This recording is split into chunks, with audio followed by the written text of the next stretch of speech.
చాలామందికి ఎప్పుడు ఒకటే భయం.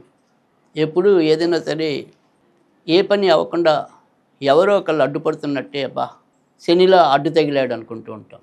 లేదు ఏదైనా సరే తరచు వాయిదా పడుతూ ఉంటే ఏమిటో శని వెంట ఉన్నాడో ఏంటో ఏ పని అవ్వటం లేదు అని ప్రతిదీ కూడా అంటే మన జీవితంలో ఎదురయ్యే ఏదైనా సరే ఒక నెగిటివ్ అనేది ఏదైతే వ్యతిరేక దృక్పథం అనేది ఏదైతే ఉంటుందో దానికి కారకుడిగా ఎప్పుడూ కూడా మనం శని భగవానుడి మీదకే ఆ నిందను తోసేస్తూ ఉంటాం. నిజానికి శని మనిషికి ఏది ఇవ్వాలో అది ఇవ్వటం, ఎంత నిజాయితీగా వారి యొక్క కర్మఫలం అనేది ఏదైతే ఉంటుందో దాన్ని తొలగించడం అనేది శని యొక్క బాధ్యత. కనుక శని ఎప్పుడు కూడా మొదట మనలో ఉండే ఏదైనా సరే కష్టాల రూపంలో మనకున్న కర్మని తొలగించి మళ్ళీ తర్వాత శాశ్వతమైన ఆనందాన్ని ఇచ్చే ప్రదాతగా శని భగవానుని మనం అభివర్ణించవచ్చు. కనుక శని మీద ఊరికే మనం అకారణంగా ఈ రకంగా ఆయన్ని ఏదో ఈసడించుకుంటూ ఉంటాం, లేదా ఆయన మీద వ్యతిరేక భావాన్ని మనం చూపుతూ ఉంటాం.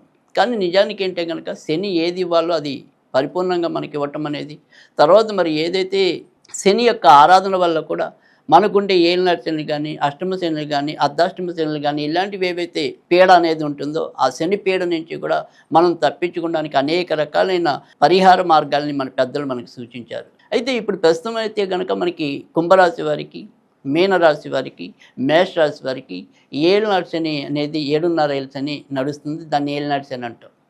మరి సింహరాశి వారికి అయితే కనుక అష్టమ శని అనేది నడుస్తుంది. ధనుర్రాశి వారికి అర్ధాష్టమ శని అనేది నడుస్తుంది. కనుక ప్రస్తుతం అయితే కనుక ఈ 5 రాశుల వారి మీద శని యొక్క ప్రభావం అనేది మరింత ఎక్కువగా కనిపిస్తుంది.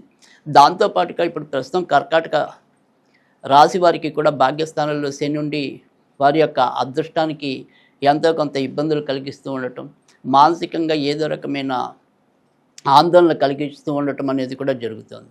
అలాగే వృశ్చిక రాశి వారికి కూడా పంచమ స్థానంలో మరి శని ఉండటం వల్ల బుద్ధి లేదా వాళ్ళు తీసుకునే నిర్ణయాల్లో ఏవో రకమైన సమస్యలు కలుగుతూ ఉండటం, సంతానపరంగా కూడా ఏవో రకమైన చికాకులు కలుగుతూ ఉండటం, భార్యాభర్తల మధ్య తరచు ఏవో రకమైన వాగ్వివాదాలు చోటు చేసుకోవటం.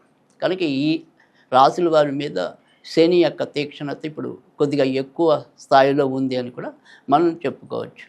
అయితే వీరే కాదు, ఇంకా మరి జాతకంలో కూడా శని మహాదశ నడుస్తూ ఉండే వాళ్ళు ఉండొచ్చు, లేదా శని అంతర్దశల్లో ఉండే వాళ్ళు ఉండొచ్చు. కనుక ఎలా చూసినా కూడా ప్రతి ఒక్క జీవితం, మనిషి జీవితం మీద కూడా శని యొక్క ప్రభావం ఎంతో కొంత ప్రతి ఏడాది కూడా ఉంటుంది. అవి దశ అంతర్దశల్లో కావచ్చు, ఇలా గోచారరీత్యా శని సంచారంలో కావచ్చు. మరి శని యొక్క పీడ తొలగాలి అంటే మనం ఏం చేయాలి? ఏ రకంగా శని యొక్క బాధ నుంచి మనం తప్పించుకోవచ్చు? అయితే దీనికి చేయవలసిందల్లా కూడా ఏంటంటే కనుక శనివారాలు అప్పుడప్పుడు అలా కనీసంలో కనీసం 8 శనివారాలు చేయటం అనేది అవసరం. నల్ల నువ్వులు, బెల్లం చిన్న ఉండలాగా అలా 8 ఉండలు చేసి వాటిని ఏదైనా సరే చెట్టు లేదా మొక్క మొదల్లో పెట్టడం వల్ల కూడా శని యొక్క బాధని కొంతవరకు తగ్గించుకోవచ్చు.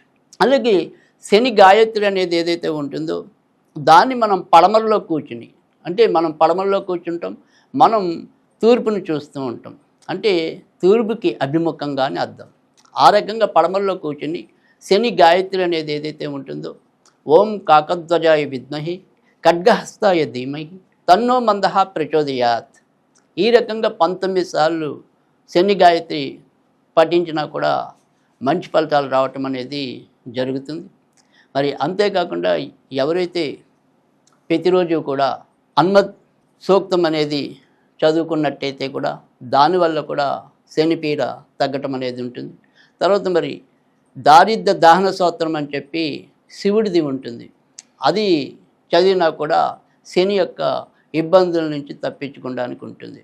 తర్వాత శనివారాల పూట వెంకటేశ్వర స్వామి గుడికి వెళ్ళినా కూడా ఖచ్చితంగా శని యొక్క బాధ తగ్గటం అనేది కూడా ఉంటుంది.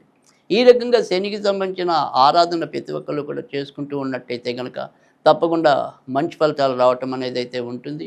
తర్వాత మరి ఏదైనప్పటికీ కూడా శని తైల ప్రియుడు, అంటే తైలాభిషేకం అనేది మనం ఆయనకి ఎక్కువగా చేస్తూ ఉంటాం. కనుక ఎప్పుడైనా సరే ఏదైనా సరే నెలకో 2 నెలలకో అప్పుడప్పుడు ఈ నవగ్రహాల గుళ్ళో మరి శనికి తైలం సమర్పించడం వల్ల కూడా శని యొక్క బాధ నుంచి మనం నివారణ పొందడానికి కూడా ఉంటుంది. ఈ రకంగా మరి శనికి సంబంధించిన పరిహారాలు చేసుకున్నట్టయితే గనక తప్పకుండా మంచి ఫలితాలు కలగడానికి కూడా ఉంటుంది.